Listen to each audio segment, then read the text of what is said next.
Daily Darbar நேயர்கள் அனைவருக்கும் வணக்கம். 40 தொகுதிகளுக்கான மெகா சர்வே நம்ம பார்த்து கொண்டிருக்கிறோம். இந்த ஒரு பர்டிகுலரான தொகுதி ஒரு பயங்கரமான ஆக்ரோஷமான ஃபைட்டா தான் இங்க போச்சு. கள அளவுல தொண்டர்கள் ரொம்ப ரொம்ப ரொம்ப சீரியஸா ஒர்க் பண்ணாங்க அப்படின்னு தான் சொல்லணும். தேனி தொகுதியை பற்றி நான் பார்க்கிறோம். தேனி அந்த தொகுதி முன்னாடி அது ஒரு அதிமுகவின் கோட்டையாக இருந்தது. சமீப காலத்துல அது திமுக அங்க தொடர்ச்சியாக வெற்றி கொண்டு கொண்டிருக்கிறது. அண்ட் மீண்டும் 2019ல காங்கிரஸ் தோற்ற ஒரே ஒரு தொகுதி, திமுக கூட்டணி தோற்ற ஒரே ஒரு தொகுதி தேனி தொகுதியாக இருந்தது. திமுக இங்க வெற்றி பெறுகிறது அப்படின்னு சொன்னதுக்கான காரணம் என்னன்னா, அங்க இருக்கிற உள்ளாட்சி தேர்தல் ஆகட்டும், இல்ல சட்டசபை தேர்தல்கள் ஆகட்டும், அண்ட் இப்போதைக்கு இன்றைய தேதியில் அமைப்பு ரீதியாக அதிமுக கொஞ்சம் பின்னடைவை சந்தித்து திமுகவை பலப்படுத்தி இருக்கு. திமுக பலம் பெற்றிருக்கிறதுன்னு சொல்றதுக்கான முக்கிய காரணம் அதிமுக பலவீனம் அடைந்திருக்கிறது அப்படின்றத நம்மளால புரிஞ்சுக்க முடியும். அதிமுக ஏன் பலவீனம் அடைந்ததுன்னு பார்த்தா, அந்த கட்சியில் ஏற்பட்ட உட்கட்சி குழப்பங்கள் தான். குறிப்பாக சசிகலா மற்றும் டிடிவி தினகரன் அவர்கள் வெளியே வந்ததுக்கு அப்புறம், ஓபிஎஸ் அவர்களையும் வெளியே வந்ததுக்கு அப்புறம், அங்கு இருக்கக்கூடிய தேவர் சமுதாய மக்களின் வாக்குகள் பிரிகிறது, உடைகிறது, அதிமுகவை விட்டு விலகுகிறது அப்படின்றது நம்மளால புரிஞ்சுக்க முடியும். இந்த பல விஷயங்களால டிடிவி தினகரன் அவர்களை ஒரு கேஸ்ட் கால்குலேஷனாக உள்ளே சேர்த்துக் கொள்ள வேண்டும் என்று பாஜக தொடக்கம் முதலே விரும்பியது. அதை அதிமுக தொடக்கம் முதலே மறுத்து வந்தது. இவர்கள் இருவருக்குமான கூட்டணி தெல்ல தெளிவாக உடைப்பட்ட பின்பு பாஜக கூட்டணியில் ஐக்கியமான டிடிவி தினகரன் அவர்கள் தானே நேரடியாக வேட்பாளராக இறங்கியிருக்கிறார். தேனியை பொறுத்த வரைக்கும் டிடிவி தினகரன் அவர்கள் ஒன்றும் புதிதானவர் கிடையாது. ஏற்கனவே தேனி தொகுதியின் எம்பியாக இருந்திருக்கிறார். நம்ம ப்ரீ அனாலிசிஸ்லேயே நம்ம சொல்லியிருக்கோம், தேனி தொகுதியை பொறுத்த வரைக்கும் டிடிவி தினகரன் அவர்களுக்கு ஒரு மிக மிக நல்ல பெயர் இருந்தது. பயணியர் நிழல்குடையாகட்டும், இலவச கழிப்பிடங்கள், கட்டண கழிப்பிடங்கள் 2 இதுவே செஞ்சாரு. அந்த தொகுதிக்காக தெருவிளக்கில் ஆரம்பிச்சு கழிவறை வரைக்கும் நிறைய செஞ்சு கொடுத்திருக்காரு டிடிவி தினகரன் அப்படின்றது அந்த மக்களுடைய ஒரு நல்ல எண்ணமாக இருக்கிறது. அதே சமயம் டிடிவி தினகரன் அவர்கள் தோற்ற பிறகு காங்கிரஸ் சார்பாக ஆர்வன் அவர்கள் தேர்ந்தெடுக்கப்பட்ட போதும் சரி, கடைசியாக அதிமுக சார்பாக ஓ பன்னீர்செல்வம் அவர்களின் மகனான ஓ ரவீந்திரநாத் அவர்கள் தேர்ந்தெடுக்கப்பட்ட போதும் சரி, ஒரு பெரிய அளவுக்கான வளர்ச்சி அந்த தொகுதியில் இல்லை, பெரிய அளவுக்கான வேலைகளே அங்க நடக்கவில்லை அப்படின்றதுதான் மக்களுடைய பொதுவான ஒரு குற்றச்சாட்டாக இருந்தது.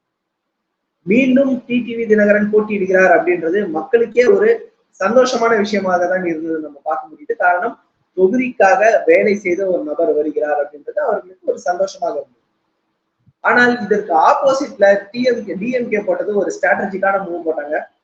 டிடிவி தினகரன் கட்சியிலிருந்து விலகி அவருக்காக பதவியெல்லாம் இழக்கும் நிலைமைக்கு போய் டிடிவி தினகரன் கிட்ட இருந்து விலகி திமுகவில் இணைந்த தங்கத்தமிழ்ச்செல்வன் அவர்களுக்கு கொடுத்ததால இது மிகப்பெரிய ஒரு போட்டியாக இருந்தது. ஆனா இந்த ஒரு தேர்தலில் டிடிவி அவர்கள் அணுகிய விதமும் அழகாக இருந்தது. தங்கத்தமிழ்ச்செல்வன் அவர்கள் மீது ஆக்ரோஷமான குற்றச்சாட்டு வைக்கவில்லை என்றாலும் போகிற போக்குல அப்படியே ஜஸ்ட் லைக் தட் ஒரு அடிச்சுட்டு போன மாதிரி அந்த ஓட்ஸை ஈஸியா அவர் கேப்சர் பண்ணாரு. அந்த சர்காஸ்டிக்கா அவர் சிரித்து கொண்டே பேசுறது ஓட் கேப்சரிங்காக இருந்தது அப்படின்னு நம்ம பாக்குறோம்.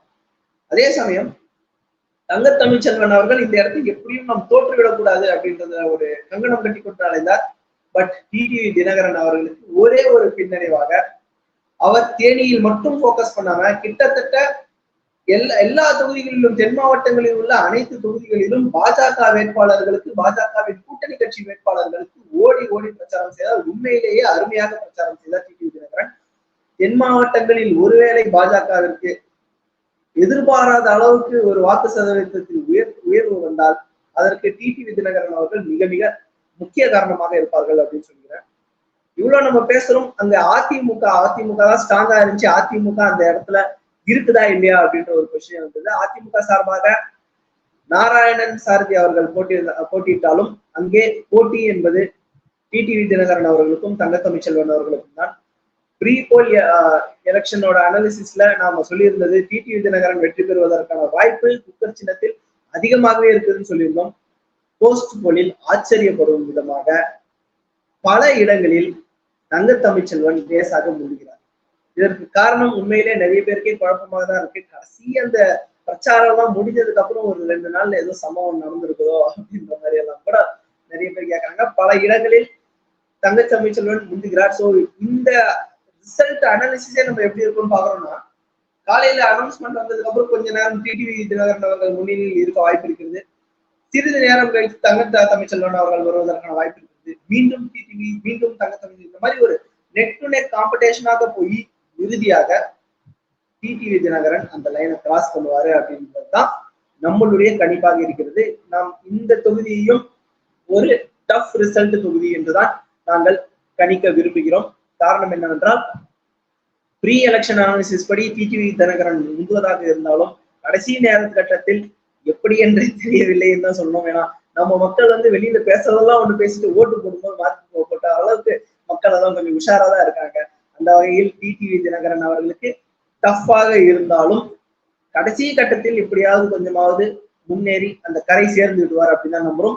இதுதான் தேனியின் நிலவரம் தொகுதியாக இருக்கிறது. டிடிவி தினகரன் அவர்களுக்கு வெற்றி பெற வாய்ப்பு இருந்தாலும் அது ரொம்ப ரொம்ப ரொம்ப கஷ்டமான நெருக்கடியான சூழ்நிலையில் தான் டிடிவி தினகரன் அவர்கள் வெற்றி பெறுவார். தேனி தொகுதியை பொறுத்த வரைக்கும் வெற்றி வேட்பாளராக தினகரன் வரலாம், ஆனால் கொஞ்சம் கஷ்டம், ஒரு டஃப்பான காம்படிஷன் இருக்க போகுதுன்னு தான் தேனி தொகுதியை